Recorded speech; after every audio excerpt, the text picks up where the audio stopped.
En hvenær byrjuðu það sem stofnuðu Óðmenn? Sko náttúrulega Jói gefa löngu búinn að stofna Óðmenn, já. Og það, sko, Jói kann þessa sögur mann þetta nú allt miklu betur en ég, sko, hann mann þetta allt í smáatriði. En það var allavega þannig, sko... En þegar þú kemur inn? Já, þá sem sagt, sko, minn spilaferill var voðalega mikið þannig að ég þurfti að vera í skólanum. Svo var ég alltaf að hætta og byrja. Og maður var spilandi í alls konar, hljómsveitar, sko, gömlu dansana og rock og hitt og þetta.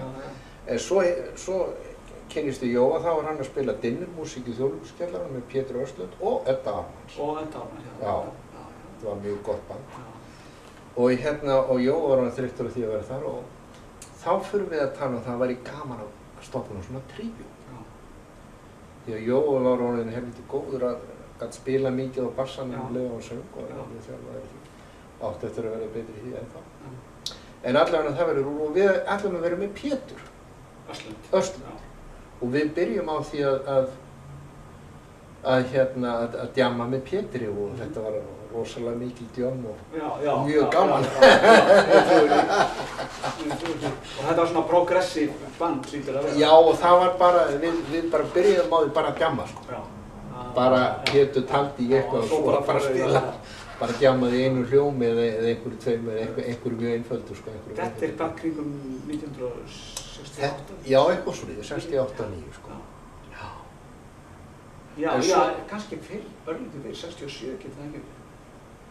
Já, ég veist að ég þori bara ekki að segja þetta. Það er eitthvað á þessum árum, sko. Já, það er eitthvað á þessum árum. Já, sko, síðan vildi Pétur endilega fara til Svíþjóðar, sko. Þannig að hann datt úr skaftunum, hann var bara með aðra pælingar og þá fáum við Óla Garðars og þannig byrjaði þetta. Þannig verði Óðmenn til? Já, þessi útgáfa. Síðan sko hætti Óli og Reynir Harðarsson tók við sem er maður sem mér þetta nú mjög gaman að hitta aftur. Já, mátt síðan að hitta hann? Ég ekki bara í áratugi, sko. En hvað verður ég man bara svo vel eftir þessari útgáfu þegar Óli Garðars var... Þegar mannstu eftir betur eftir Óla Garðars sem var Reyni? Já, það var bara mín fyrsta sko alveg svona hljómsveit og ég man eftir plötunum sem þið gerðið. Já, það voru tveggjalega plötur, tvær. Já, einmitt. Spiltur heimur og sko, eitthvað koncept var, þeir voru náttúrulega svolítið eins og Cream. Já, já. Og þeir spiluðu heilt prógram í sjónvarpinu, maður ég eftir. Já, með Cream. Sem var bara Cream músík. Já. Var það svona ykkar svona, þið gerðuð út á það svolítið? Já, sko við gerðum út á það en sko eftir því sem að bandið þróaðist, þetta er allavega mín tilfinning fyrir þessu, sko, þá rann það svona smátt upp fyrir okkur sko að það þýðir ekkert að vera að herma eftir einhverju öðru bandi, allra síst í svona mikið djammaðri tónlist, eins og við, sko það var alltaf svo stór þáttur hjá okkur, það var improvisation, sko. Við erum bara að djamma og spila okkur saman og hlusta á hvern annan og allt þetta, sko.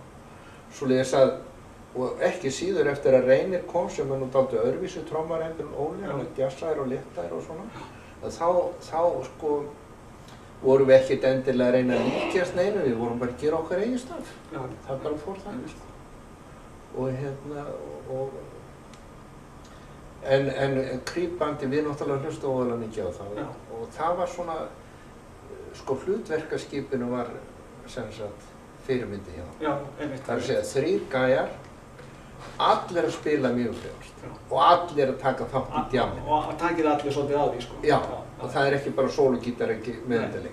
Þetta er eins og strengjatrió eða þetta er kammermúsík, sko. Það er, en svo við náttúrulega spiluðum töluvert Hendrix líka. Já. Og svo spiluðum við náttúrulega alls konar rock og roll og dægurmúsík og með þess að buðum upp á gamlu dansana, sko. Já, það er þannig bara, sko. En svo gerir þið 2 plöturnar, þið gerir fyrst litla plötu. Fyrst gerum við 2 litla plötur fyrir SG. Þannig að ég man eftir Spiltur heimur, sem ég keypti í Oliver Stein, nýri Hafnarfirði, gamla daga. Já. Og það er 2 lög á henni. Já, það Annar lag eftir því. Komdu heim, nei, á þeirri plötu var Komdu heim sem var svona rólegt lag. Já, jú, alveg rétt, já. Með hi-hat þangað. Svo hinn plata hét Bróðir og Flótti. Það var lag eftir mig. Nei, býttu nú við. Jú, það var svona. Það var blues. Flótti, já. Svo 2 tvekkiluplötur. Svo gerum við double-albumið. Já, það er Þá er Reynir komið. Já, hvað hétt hann átti? Það var, þið spilaðu einhverju svona söngleik, eða ekki? Óli? Poppleikurinn Óli. Þar, við spilaðum þar og eitthvað af músíkina á double-albuminu var notað þar. En það var bara partur af því, sko. Við vorum sko sáum músíkina í poppleikurinn Óla. Þannig að þessi gítar, sko, hann er sem sagt sá gítar sem ég notaði á þessum plötum. En ég var líka með Strata sem ég notaði svona til þess að hafa kontrast í soundinu, sko. Og magnarinn, það var Vox 30? Nei, sko, þessi magnaramál voru afar flókin á þessum árum, sko, vegna þess að maður vildi vera með bjagaða langa sound, en þá var ekki til henni formagnara. Þannig að maður þurfti að vera með mátulega öfluga magnara fyrir bandið og láta bara magnara sjálf. Já, veist ekki þetta. Það var voðalegt vesen. Og þessi Vox sem að ég var með þarna, hann sko, ég fannst hann aldrei nógu góður í þessu. Og það endaði því að það var annar gítaristi sem var Kristinn, kallaði Kiddi, hann var útvarpsvirki, spilaði í ágætisbandi sem ég man nú bara alls ekki hvað heitir það geta. En hann allavega smíðaði magnar eftir Marshall-tekningu. Marshall held ég bara 50 eða 30 eitthvað, ég man ekki hvað mikið.